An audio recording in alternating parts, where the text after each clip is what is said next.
Lâchez-nous la veste. Vous qui êtes nos pères, nos frères, nos amants, nos amis, nos collègues, nos dirigeants, lâchez-nous la veste. Vous qui représentez les institutions, les écoles, les musées, la presse, le gouvernement, lâchez-nous la veste. Lâchez-nous la veste. Tel que vous nous voyez, on aimerait bien en 2020 pouvoir prendre le premier vêtement venu sur la pile le matin et partir sans se demander si cette jupe sera considérée trop longue ou trop courte, si ces bras nus pourraient être jugés aguicheurs, si cette robe nous vaudra d'être humiliés dans l'espace public. Lâchez-nous la veste. Lâchez-nous la veste. Depuis la rentrée, il ne s'est pas passé une semaine sans qu'on nous dise comment nous habiller. Le 8 septembre, le musée d'Orsay recalait à l'entrée une jeune femme dont le décolleté était jugé trop profond, interdite de culture. Le 11 septembre, une journaliste du Figaro lançait une cabale douteuse contre une autre jeune femme parce qu'elle avait l'outrecuidance de porter un foulard alors qu'elle promouvait sa chaîne Instagram de recettes de cuisine, interdite de réseaux sociaux. Le 14 septembre, alors que des jeunes filles luttaient contre les règlements intérieurs rétrogrades de leurs écoles, des collèges et des lycées les renvoyaient chez elles parce qu'elles portaient des crop tops, des shorts ou des hauts à bretelles fines, interdites d'éducation.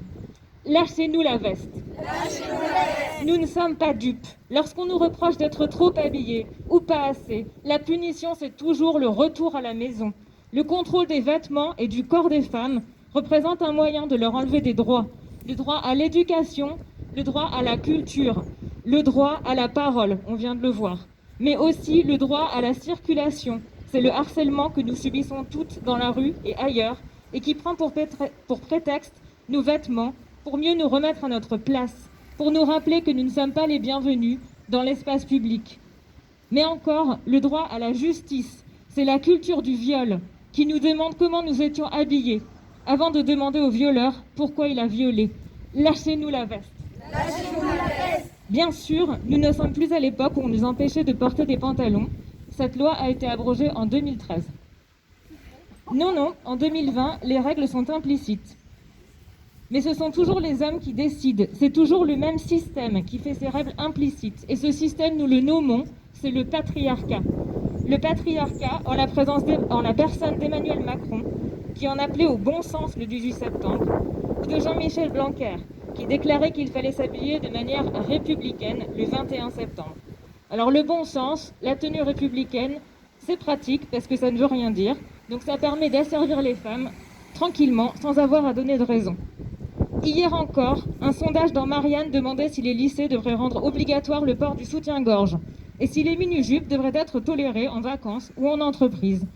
Où est l'explicite égalité de notre Constitution lorsque les règles pour les unes ne sont pas les mêmes que pour les uns? Qui oserait faire un sondage demandant à nos concitoyens s'il faudrait interdire aux hommes les survêtements portés sans caleçon ou rendre obligatoire le port de cache-tétons sous les marcelles trop fins? Lâchez-nous la veste. Lâchez-nous la veste. Nous avons le droit de porter ce que nous voulons. Nous porterons ce que nous voulons. Non, nos jupes ne sont pas indécentes. L'indécence, elle est dans l'œil des hommes qui sexualisent les jeunes filles mineures.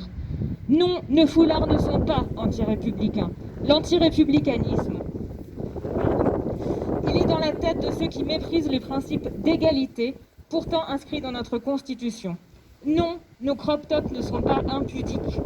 L'impudeur, elle est dans la bouche des proviseurs qui assènent que les jupes déconcentrent les garçons.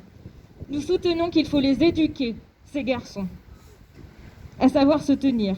Scoop, les filles et les femmes aussi ont des désirs. Et pourtant, elles parviennent à étudier et à travailler sans imposer de dress code aux hommes.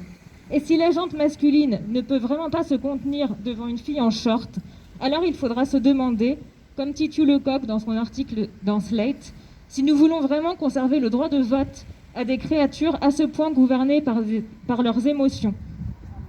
Lâchez-nous la veste. Lâchez-nous la veste. Ce n'est pas une supplique, ce n'est pas une demande, c'est une exigence, c'est un cri de rage.